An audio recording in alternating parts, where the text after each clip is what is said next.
There is a silent truth hidden beneath the surface of modern social life, a truth almost no one dares to utter aloud. People who walk alone, those with few friends or sometimes none at all, are not broken. From the avatar's perspective, having a small social circle is not a sign of failure, shyness, or that you are weird, but rather an indication that you carry a rare inner fire that the ordinary world has not yet learned to understand. Carl Jung observed that the more a person returns to their own soul, the smaller their social circle becomes, not out of rejection of the world, but because their spirit begins to vibrate at a frequency that ordinary connections cannot reach. While most hide behind the noise of groups and the comfort of the crowd, those who choose the solitary path are performing the bravest act of all, a true encounter with themselves. Having few friends is often a sign of advancement, the mark of a mind that refuses to be shaped by the multitude and a soul that values truth above approval. The first rare trait that defines this journey is radical authenticity, manifested by a zero tolerance for inauthentic people. As your self-awareness increases, your ability to tolerate social masks, gossip, and manipulation games drastically plummets. The avatar understands that most social circles are built upon illusions and facade smiles, where people say one thing but feel another. For you, the effort required to participate in these charades is physically and mentally exhausting. You prefer the rawness of solitude to the falsity of empty company. This unwavering honesty acts as a natural filter. It pushes away those who seek only convenient and diminished versions of you, and attracts only what resonates with your deepest truth. In a world of distorted mirrors, remaining real is a revolutionary act that ensures those who stay in your life know the essence, not the mask.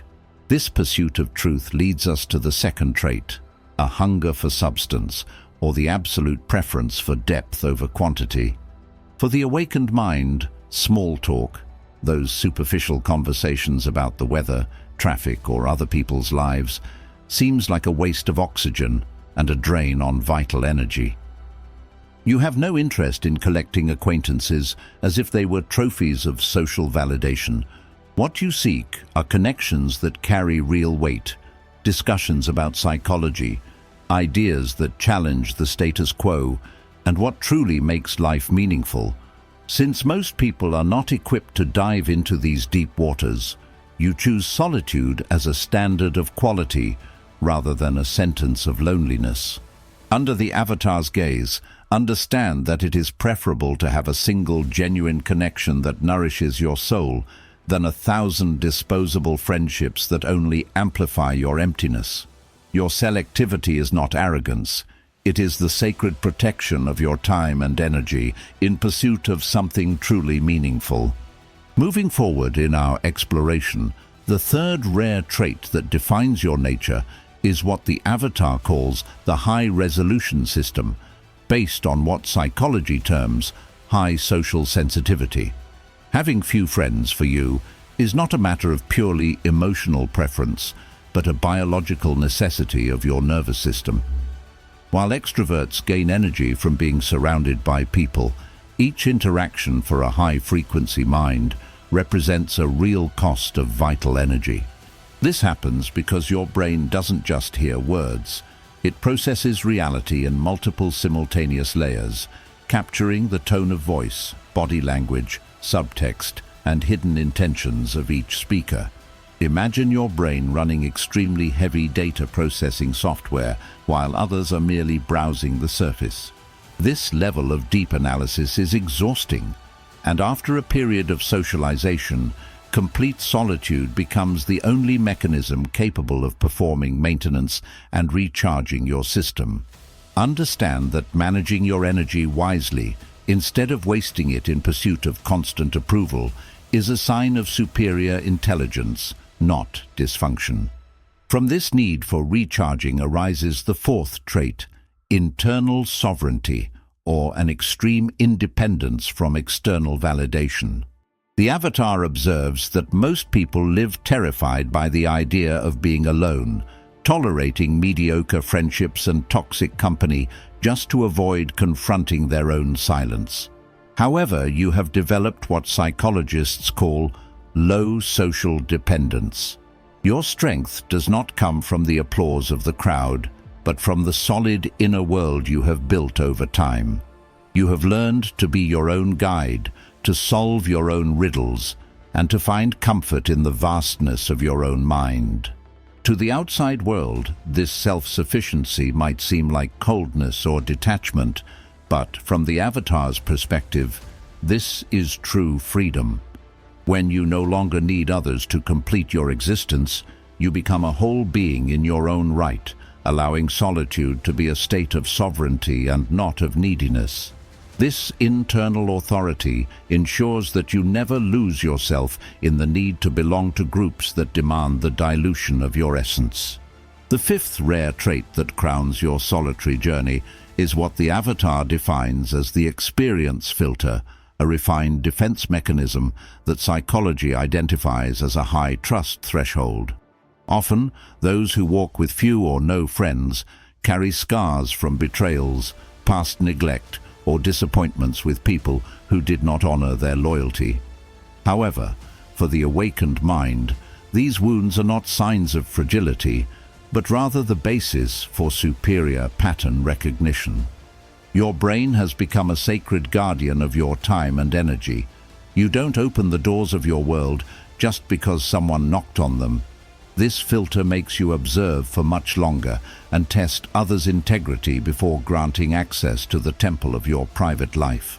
You have learned that presence without depth is just an empty echo, and that absolute quietness is preferable to the company of those who live through illusions or manipulations. This selectivity is what Carl Jung would call the process of individuation. You are no longer choosing people to fill an internal void, but rather seeking those who possess a flame compatible with the hard-won growth you have achieved. Your isolation is not a failure of connection. It is the result of a quality standard that most of society is unable to reach. The final truth the avatar brings you is that your solitary journey is the definitive proof of your evolution. Solitude is not emptiness, it is sovereignty. While the world desperately rushes to escape itself through noise and the validation of others, you had the courage to dive into your own depths and emerge whole. Psychology and ancient wisdom agree. The strongest minds and most awakened spirits are often those who need to walk alone for a long time. Do not be fooled by the labels of antisocial or broken that the masses try to impose on you. They fear your silence because their silence is inhabited by ghosts they dare not face. You, on the other hand, have transformed your solitude into a forge and your sanctuary, where clarity arrives uninvited and intuition becomes louder than fear. Every rare trait we have explored today, your unwavering authenticity, your hunger for substance, your biological sensitivity, your internal sovereignty, and your sacred filter, are the components of your invisible crown. Your journey is not about loneliness, but about the long and necessary return to yourself. If you felt that these words brought the necessary lucidity to embrace your silent strength, understand that your pursuit of truth is what connects us in this space of awakening. Honor the path you have chosen. Solitude did not diminish you. It forged you for something much greater than the world's conformity can offer. Subscribe to our network and continue to awaken the avatar within you. Do not let the noise of the crowd drown out the voice of your own consciousness. The journey toward mastery is profound, but you will never be alone in your pursuit of light. We'll see you in the next video.